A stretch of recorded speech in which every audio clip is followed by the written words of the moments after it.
Hello friends, कैसे हैं आप सब। Welcome to pharmacy classes by Aarti ma'am. तो आज हम करेंगे जो 2019-20 में AKTU में मेडिसिनल केमिस्ट्री सेकंड का पेपर आया था उसको सॉल्व, जो 2019 और 20 में आया था। ठीक, ये जो 2019 और 20 में पेपर आया था इससे पहले के जितने भी क्वेश्चंस थे उनके ऑलरेडी वीडियोस आ चुके हैं। अगर आपने नहीं देखे हैं तो जाके चैनल पे देख सकते हैं। आज हम करेंगे जो सेक्शन सी का बी क्वेश्चन आया था इसको सॉल्व। तो बी क्वेश्चन आया था classify anticoagulant and right the सार एंड सिंथेसिस ऑफ वारफरीन। ठीक, एंटीकोएगुलेंट का क्लासिफिकेशन लिखना है और वारफरीन की सार और सिंथेसिस लिखना है। तो देखिए, सबसे पहले जैसे मैं बताती हूँ आप लोगों को कि जो भी क्वेश्चन के बारे में पूछा गया ना, थोड़ा सा उसका इंट्रोडक्शन जरूर लिखना चाहिए। तो पहले हम लिखेंगे कि एंटीकोएगुलेंट्स जो होते हैं ये बेसिकली क्या होते हैं। एंटीकोएगुलेंट जो होते हैं ये क्या करते हैं, ब्लड की जो कोएगुलेबिलिटी होती है उसको प्रिवेंट करते हैं और उसको रिड्यूस करते हैं। ठीक है, जैसे ब्लड जो जम जाता है, कोएगुलेशन का मतलब क्या होता है, जम जाना। ठीक है, तो ये ब्लड जो जम जाता है ना उसको जमने से रोकते हैं। दूसरा काम क्या करते हैं, एंटीकोएगुलेंट जो होते हैं, अगर ब्लड जम गया है यानी कि अगर ब्लड का क्लॉट बन गया है तो उस क्लॉट को भी डिसॉल्व कर देते हैं। ठीक है, जो ब्लड वेसल के अंदर कभी कभी जब ब्लड क्लॉट बन जाता है तो ये उसको भी डिसॉल्व कर देते हैं, यानी उसको भी घोल देते हैं। ठीक, चलिए तो नेक्स्ट पढ़ेंगे अभी क्लासिफिकेशन, जो एक्चुअल में हमें पूछा गया है कि क्लासिफिकेशन ऑफ एंटीकोएगुलेंट। जो एंटीकोएगुलेंट होते हैं सबसे पहले ये दो तरह के होते हैं, इन विट्रो एंटीकोएगुलेंट और in vivo anticoagulant. In vitro anticoagulant जो होते हैं ये कहाँ पे यूज करेंगे, जब हमारी बॉडी से बाहर होगा ब्लड, उस केस में इन विट्रो हो जाएगा। और इन विवो अगर बॉडी के अंदर यूज करना है तो। ठीक, तो इन विट्रो जो है ये हम कब यूज करते हैं, जब जैसे एक ये पर्सन है और एक ये पर्सन है। ठीक, हमें क्या करना है, इस पर्सन से ब्लड को निकालना है और स्टोर करना है एक बैग के अंदर। ठीक है, ये बैग के अंदर हमने स्टोर कर लिया है ब्लड, और ये पर्सन है, इसको अगर हमें इसको 4 दिन बाद लगाना है। ठीक है, ये 4 दिन बाद अगर हमने लगाना है तो हमें इस ब्लड को वहीं पे स्टोर भी तो करना पड़ेगा। और अगर हम इसको यहाँ पे स्टोर करेंगे तो यहाँ पे ये कोएगुलेट भी हो जाएगा ना, जम भी जाएगा ना।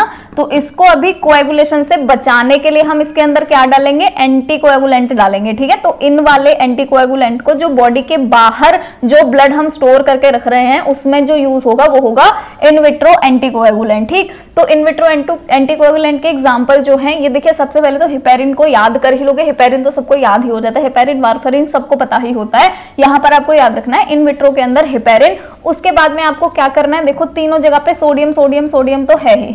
ठीक है, तो सोडियम तो आपको याद ही रहेगा। बस आगे क्या याद रखना है, सिट्रेट, ऑक्सलेट और इडेटेट। ठीक है, यानी COE करके याद रख लेना या CEO करके याद रख लेना, है ना, CEO याद रह जाएगा आपको, तो CEO करके याद रख लेना। C फॉर सिट्रेट हो गया, E फॉर ऑक्सलेट हो गया, और O फॉर ऑक्सलेट हो गया, एंड E फॉर हो गया इडेटेट। ठीक, तो ऐसे करके आप इसको कर लीजिएगा याद। नेक्स्ट पढ़ेंगे in vivo anticoagulant. In vivo कौन से होते हैं, जब बॉडी के अंदर ही अगर कोई क्लॉट बन गया है, अगर हमें उस क्लॉट को डिसॉल्व कराना है तो हम यूज करते हैं इन विवो एंटीकोएगुलेंट।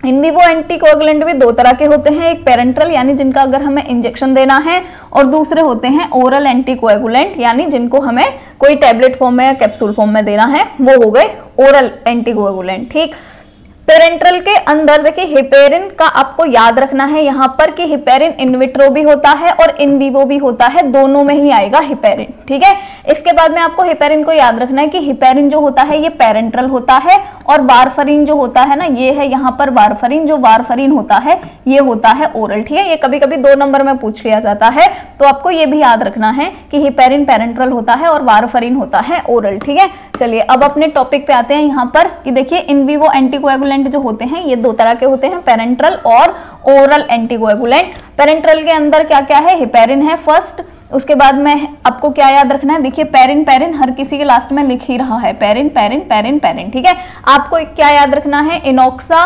डेल्टी, टेंजा और रेवी, ये आपको याद रखना है। ठीक, नेक्स्ट हम देखेंगे ओरल एंटीकोएगुलेंट। तो ओरल एंटीकोएगुलेंट भी 3 अलग से फिर इसकी क्लासेस होती हैं इसके केमिकल स्ट्रक्चर के ऊपर।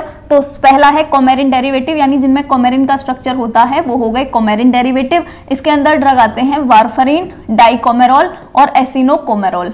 ठीक, ये कोमेरिन से आपको कोमेरोल कोमेरोल याद रह जाएगा, वारफरीन को और याद रख लीजिएगा, ये भी इसी कैटेगरी के अंदर होता है।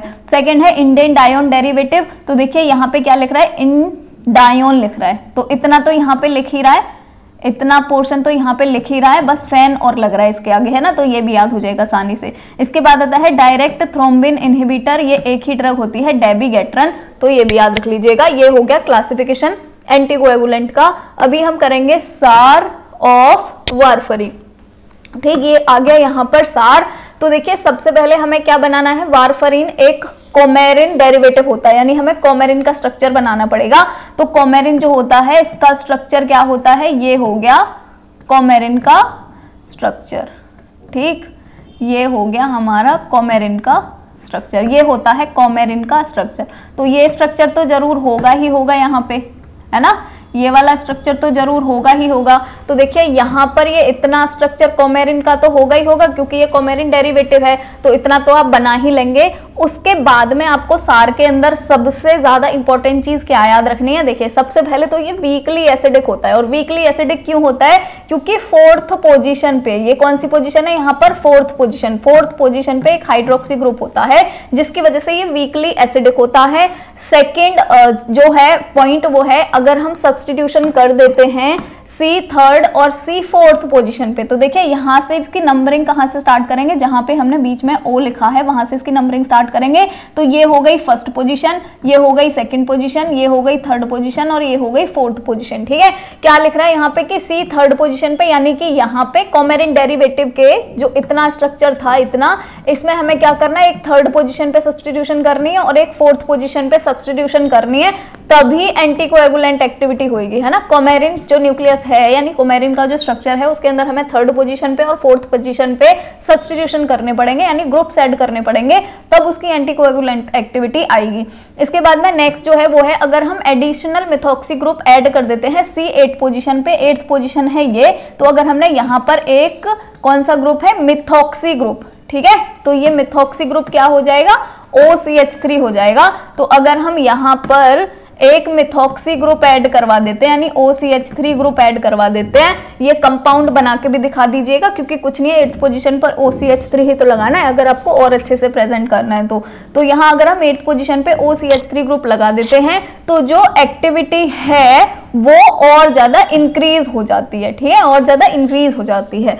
अब नेक्स्ट जो हमें याद रखना है वो है कि जो वारफरीन होता है उसमें कायरल सेंटर होता है। कायरल किसको बोलते हैं, उस मॉलिक्यूल को बोलते हैं जिसमें एक कार्बन से जो 4 ग्रुप अटैच है ना, वो चारों डिफरेंट हों, चारों के चारों अलग अलग ग्रुप हों, ठीक। तो अब देखो आप यहाँ पे देखोगे, ये वाला जो कार्बन है यहाँ पे एक साइड में ऐड हो रहा है H, एक साइड में ऐड हो रहा है ये वाली रिंग यानी बेंजाइल रिंग, एक साइड में ऐड हो रहा है ये कीटोन ग्रुप, और एक साइड में इस कार्बन से ऐड हो रहा है ये कोमेरिन न्यूक्लियस, ठीक है। तो ये वाला जो कार्बन है बीच वाला, ये जो कार्बन है यहाँ पर, ये कार्बन कैसा हो गया, कायरल कार्बन हो गया, ठीक है। और कायरल जब कार्बन होते हैं तो उनमें स्टीरियो आइसोमेरिज्म होता है, उस कंपाउंड में वो स्टीरियो सेलेक्टिव होता है, यानी उसमें स्टीरियो आइसोमेरिज्म पाई जाएगी। तो इसमें भी स्टीरियो आइसोमेरिज्म पाई जाती है, एक होता है R वारफरीन और एक होता है S वारफरीन, ठीक है। आपको ये याद रखना है, जहां पर आप R वारफरीन बनाओगे वहां पे हाइड्रोजन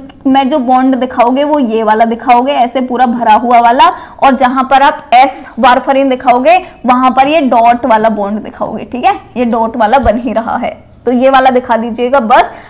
इसके बाद में इसमें से भी हमें क्या लिखना है कि जो S एनेंशियोमर होता है, ठीक है, यानी जिसमें हाइड्रोजन बॉन्ड ये डॉट से अटैच रहता है, वो वाला जो वारफरीन होता है ये 4 गुना ज्यादा एक्टिव होता है ये वाले फॉर्म से, R वाले फॉर्म से, यानी R वारफरीन से S वारफरीन ज्यादा एक्टिव होता है, 4 गुना ज्यादा एक्टिविटी होती है इसकी, ज्यादा अच्छा होता है। चलिए ये हो गया सार। अब नेक्स्ट हम बढ़ते हैं सिंथेसिस पे वारफरीन की। तो ये है वारफरीन की सिंथेसिस, और सिंथेसिस में भी जैसा कि आपको पता ही है, अभी आपको रट गया होगा कि ये वाला जो न्यूक्लियस है ये कोमेरिन का है, ऊपर है ना थोड़ा उल्टा था, यहाँ पे बस उल्टा है ये थोड़ा सा, है ना, ऊपर वाला साइड नीचे दिखा दिया है, नीचे वाला साइड ऊपर दिखा दिया है, तो इसको ज्यादा वो मत लेना, सेम ही है, आप देख लीजिएगा, बस ये OH उधर ऊपर था, ये वाला ऑक्सीजन यहाँ था, ये वाली चीज यहाँ पे थी, तो ऐसे थोड़ा सा देख लीजिएगा, बस वो ही है, थोड़ा सा मतलब नीचे ऊपर की साइड वो हो गया है, थोड़ा सा उल्टा हो गया है, बाकी और कुछ नहीं है, स्ट्रक्चर सेम ही है ना। तो देखिए यहाँ पर सबसे पहले हमें क्या बनाना है, हमें बनाना है सबसे पहले ये वाला स्ट्रक्चर, ठीक है, यानी कि हमें बनाना है सबसे पहले कोमेरिन, और कोमेरिन में हमें OH ऐड करवा देना है। कौन सी पोजीशन पे है, ये फर्स्ट है, ये सेकंड है, ये थर्ड है और ये फोर्थ पोजीशन है। तो फोर्थ पोजीशन पे सबसे पहले हमें OH ग्रुप ऐड करवा देना है और एक बना देना है कोमेरिन न्यूक्लियस। तो देखिए यहाँ पर ये जो कोमेरिन न्यूक्लियस है, हमें सेम क्या करना है, देखिए ये बेंजीन रिंग है, यहाँ पर ये वाली बेंजीन रिंग बनाने के लिए, ठीक है। इसके बाद में देखो यहाँ पर ये O लग रहा है, ये वाला O क्यों है, ये वाला O बनाने के लिए, ठीक। इसके बाद में ये CO है, तो CO कहाँ पे आ जाएगा, ये है CO, तो ये वाला CO कौन सा हो गया, ये वाला CO हो गया। उसके बाद में ये CH3 है यहाँ पे, ये ऐड हो जाएगा यहाँ पे, ठीक है, CH2। इसके बाद में क्या होगा, इसके बाद में हमने नीचे की साइड में भी ऐड करा है ये वाला कार्बन, तो ये वाला कार्बन लग जाएगा यहाँ पे। अब देखो हमारा इतना स्ट्रक्चर जो है, इतना स्ट्रक्चर हमारा बन गया है। अभी हमें यहाँ पर OH और चाहिए, तो इसके लिए हमने क्या किया है, यहाँ पर ये CH3OH ऐड कर दिया है, ठीक। CH3OH ऐड करने पर ये वाला जो OH है ये चला जाएगा यहाँ पे फोर्थ पोजीशन पे ऐड होने के लिए। तो ये पूरा का पूरा किसका स्ट्रक्चर बन गया, ये बन गया 4 हाइड्रोक्सी, आप लिखना चाहो तो लिख भी लेना इसको, 4 हाइड्रोक्सी कोमेरिन का स्ट्रक्चर बन गया, है ना, ये बन गया 4 हाइड्रोक्सी कोमेरिन। अब 4 हाइड्रोक्सी कोमेरिन पे हमें क्या ऐड करवाना है, ये वाला ग्रुप ऐड करवाना है ना, यानी बेंजीन रिंग, फिर इसके बाद में CH2, फिर CH2 और CO CH3, ठीक है, ये ग्रुप ऐड करवाना है। तो ये सीधा का सीधा, आप चाहो बेंजाइल एसीटोन ना भी लिखो, तो आप अगर सीधा ये वाला स्ट्रक्चर भी यहाँ पे बना देंगे ना तो भी चल जाएगा काम, क्योंकि ये वाले स्ट्रक्चर का नाम ही है benzyl acetone. Benzyl acetone add करवाएंगे, वो क्या करेगा, यहाँ पर ये वाली पोजीशन कौन सी है, थर्ड पोजीशन है ना, दोबारा बताती हूँ, ये वाली पोजीशन है थर्ड पोजीशन, तो ये थर्ड पोजीशन पे आके क्या ऐड हो जाएगा, बेंजाइल एसीटोन यहाँ पे आके ऐड हो जाएगा। तो ये हो गया यहाँ पे बेंजाइल एसीटोन ऐड और बन गया हमारा वारफरीन, ठीक। तो ये था इसका सिंथेसिस। ये वीडियो यहीं तक ही है, आई होप आपको पसंद आया होगा। अगर आप चैनल पे पहली बार आए हैं, सब्सक्राइब नहीं भी किया है तो सब्सक्राइब कर लीजिएगा। अगर वीडियो पसंद आया है तो लाइक कर दीजिएगा और अपने दोस्तों के साथ भी शेयर कर दीजिएगा, हो सकता है उनको इसकी ज़रूरत हो। And lastly, thank you.